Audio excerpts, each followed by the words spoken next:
நிலவேம்பு சித்தர் விஸ்வகர்மா ஸ்ரீலஸ்ரீ சிவ சண்முகசுந்தர பாபுஜி சுவாமிகள் சித்தராக அவதரித்து 21வது ஆண்டு துவக்க விழா மற்றும் அருள்மிகு ஸ்ரீ நாகசக்தியம்மன் தியானபீடம் 12வது ஆண்டு விழா. கோவை மலுமிச்சம்பட்டி நாகமலை ஸ்ரீ நாகசக்தியம்மன் தியானபீடம் 12ஆம் ஆண்டு விழா ஸ்ரீலஸ்ரீ பாபுஜி சுவாமிகள் தலைமையில் மிக பிரம்மாண்டமாகவும் கோலாகலமாகவும் கொண்டாடப்பட்டது. 2 நாட்கள் நடைபெற்ற இவ்விழாவில் திருக்கோவிலில் வீற்றிருக்கும் விநாயகர், நாகசக்தியம்மன், சிவன் மற்றும் குருமார்கள், முருகர், காளி ஆகிய தெய்வங்களுக்கு பல்வேறு சிறப்பு அலங்கார பூஜைகள் நடைபெற்றன. மேலும் முதல் நாளில் பக்தர்கள் மற்றும் பொதுமக்கள் முளைப்பாரி எடுத்து ஊர்வலம் வரும் நிகழ்ச்சி நடைபெற்றது. அதனைத் தொடர்ந்து காப்பு கட்டும் நிகழ்ச்சி நடைபெற்றன. பின்னர் ஆண்டு விழாவானது மறுநாள் அதிகாலையில் கணபதி யாகத்துடன் துவங்கியது. அதனைத் தொடர்ந்து கோபூஜை, அஸ்வத பூஜை, நிலவேம்பு சித்தர் ஸ்ரீலஸ்ரீ பாபுஜி சுவாமிகளுக்கு தங்க முலாம் பூசிய கிரீடம் வைத்து பட்டாபிஷேக நிகழ்ச்சி நடைபெற்றது.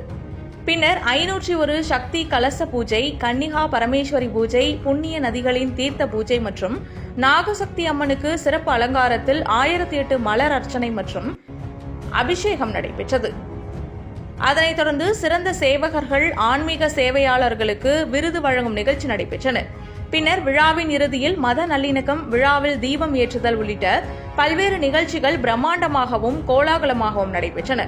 இதில் பாஜக முன்னாள் மாநில தலைவர் அண்ணாமலை, பாஜக சிறுபான்மையினர் அணி தேசிய செயலாளர் வேலூர் இப்ராஹிம், இமானுவேல் ஜேக்கப் ஆகியோர் சிறப்பு விருந்தினர்களாக கலந்து கொண்டு அம்மனை தரிசித்து அருள் பெற்றனர்.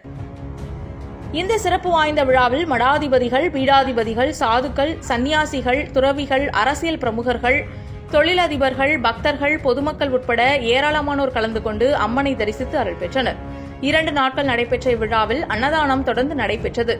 ஆண்டு விழாவிற்கான அனைத்து ஏற்பாடுகளையும் ஸ்ரீ நாகசக்தியம்மன் ஆன்மீக அறக்கட்டளை சார்பாக சிறப்பாக ஏற்பாடு செய்திருந்தனர். மலுமிச்சம்பட்டி கிராமத்திலே இன்று எல்லாம் அல்ல அன்னை நாகசக்தியுடைய அருளாசியை பெற வேண்டும் என்பதற்காக வேண்டி இன்று காலை முதல் சிறப்பான பூஜைகள் நடைபெற்றன. காலையிலே கோபூஜை, அஸ்வ பூஜை மற்றும் 501 கலச பூஜை நடைபெற்றது.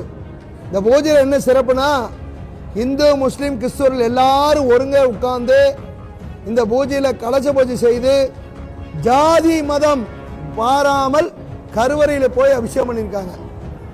இந்த நல்லதொரு நிகழ்வில் சிறப்பு விருந்தினர் பலர் வந்திருந்தாங்க. குறிப்பாக மத நல்லிணக்க நிகழ்ச்சியை நமது மாசத்துக்குரிய ஃபாதர் இமானுவேல் ஜேக்கப், நமது மதிப்புக்குரிய வேலூர் இப்ராஹிம் அவர்கள் மற்றும் அன்னதான சமல் மகேந்திரகுமார் அவர்கள் போன்றவரெல்லாம் இணைந்து இந்த விழா ரொம்ப சிறப்பாக நடந்தது.